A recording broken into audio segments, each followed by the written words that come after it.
Hi everybody, it's Ryan George from the thing you're currently watching. Please enjoy this pitch meeting for John Wick that I made a couple of years ago. And then if you like, you can stick around afterwards because I'm going to talk about it and also stuff and answer questions and whatnot. While you're doing that, I'm going to draw a dog. So, you have a movie for me? Yes, sir, I do. And I think this would be the perfect vehicle for Keanu Reeves. Well, actually, we make movies, not cars, but thanks so much for coming in. No, it's like an expression, right? Like a star vehicle. Oh, a star vehicle? Yeah. Like a spaceship? No. Well, we don't make spaceships, but thanks so much for coming in. Okay, I have a movie that would be great for Keanu Reeves. Oh, well, you should have led with that. What's the movie? Okay, good. So it's called John Wick, right? And it follows this guy named John Wick. That explains the title, making a lot of sense so far. Yeah, and so at the beginning of the movie, his wife dies. Oh, what does she die of? She dies of being the wife of the main character in an action movie. Oh, yeah, that can be deadly. Yeah, so she arranges to have a puppy delivered to John so he can have something to love after she's gone. Very adorable. Yeah, and so he starts to take care of this dog, right? He feeds it cereal because he doesn't have dog food yet, and he takes it on a joyride around an airport and probably gives it some whiplash. What? But while he's out, he goes to the gas station, right? And this spoiled Russian gangster kid Yosef wants to buy his car from him, but he's like, no, it's not for sale. Okay. And in Russian, Yosef says everything has a price, and then John answers back in Russian, so Yosef is like, what? Oh, he's mad? He's upset? He's very mad. He's so mad that night him and his buddies break into John's house. How did they find out where he lives? Unclear, and so they beat him up and they steal his car. Well, as long as the dog is okay. And they kill his dog.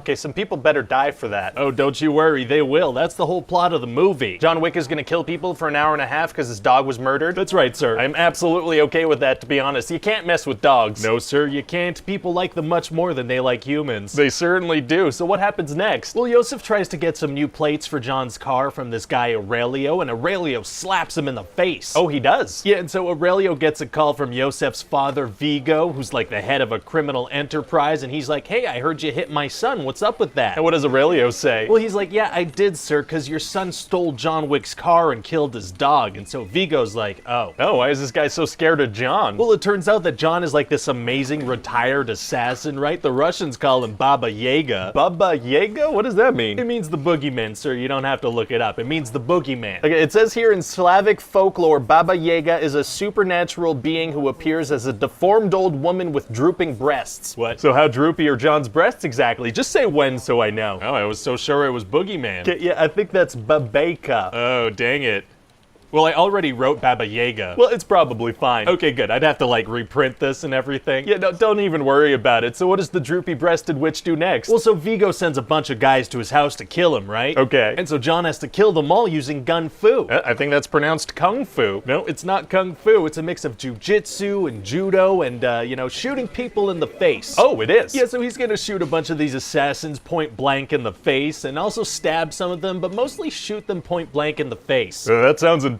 Oh, it will be, sir, and we're gonna keep that going throughout the movie, all the way up until, I'd say, the high 70s. What, Fahrenheit? No, corpses. Oh my god. Yeah, we're also gonna get glimpses of this, like, assassin underworld that John was a part of. Like, they have a whole system in place. Oh, they do? Yeah, like, the cops don't mess with them. They have these little gold coins they use as currency. They even have their own hotel. Oh, please explain this all to me in excruciating detail. Actually, I feel like it might be kind of nice to just hint at the mythology rather than shoving it down people's throats. Can we at least throw a love interest in there for him? No, goodness no. Oh, you're making it really tough for me to ruin this thing. Okay, what happens next? Well, John checks in at this assassin hotel, and there's like a code of honor there. You can't kill anyone while you're in the hotel. Wow, so people must get shot all the time walking out the front door. Probably. So he checks in at this hotel, and then he finds out that Yosef is at a nightclub, so he heads over there. Oh, and what happens there? Oh, pow, pow, pow, pow, pow, pow. Were those heads being shot? Those were heads being shot, yeah, that's right. Pow, pow, pow, pow. Yeah, so he shoots a guy in the head, he shoots another guy in the head, he also Shoots a guy in the head? drowns a guy and snaps his neck, actually. Oh, mixing things up is tight. Yeah, and so anyway, Yosef manages to get away, so John goes back to the hotel, but an assassin lady tries to kill him. I thought you weren't allowed to do that at the hotel. You're not? No, but somebody offered her a lot of money to break the rules. Oh, people can be bribed into breaking the rules. That doesn't seem like a safe place to stay at all. Well, anyway, he survives, so it all works out. Well, okay then. And then he finds out that Viggo runs a church as a front for some illegal stuff, so he blows all that stuff up. Oh, why does he do that? Well, that lures Viggo and his men out, so John gets a couple more headshots, but then Then he gets hit by a car. Oh no. Yeah, not good, no. So then Viggo has some of his guys suffocate him with a plastic bag. Well, it's gonna be tough for him to get out of that situation. Actually, it's gonna be super easy. Barely an inconvenience. Oh, really? Yeah, see, John's friend Marcus snipes one of the guys through a window, and then John manages to kill the other one. But isn't Viggo standing right there? Oh, no, he left. He left? Yeah, no, he figured his men can handle it, so, he took off. He's been trying to kill John this whole movie. He doesn't stick around for a minute to see if the job gets done? That's what we're going with, because the movie's not done yet. Well, okay then. So then John catches up with Viggo, and Viggo's like, okay, I'll tell you where my son is, just don't kill me. And John agrees to that? That's what we're going with, because the movie's not done yet. Well, okay then. So then John kills Yosef in like 2 seconds. Oh, well, straight to the point. Yeah, so that's all done, but then Viggo kills Marcus, so John needs to get some more revenge. Oh, he does? Yeah, so he tracks down Viggo and kills his men, and that's when we have the movie's big showdown. So what's the big showdown? A fist fight with a 60-year-old. Oh, okay. Is this guy ripped or something? Not particularly, no. Is he like a great martial artist? Yeah. Oh, okay. So then John manages to kill this guy, and then he finds a dog, and that's it, we're done. Doggy. So what do you think? Well, I think it sounds like a lot of fun. Thanks. I just feel like there's probably a big audience of Matrix fans out there that would love to see Keanu do some more action stuff, That's a good idea, and if it works, we could kick things up a notch in the sequel. How would we do that? I don't know. We'll figure something out.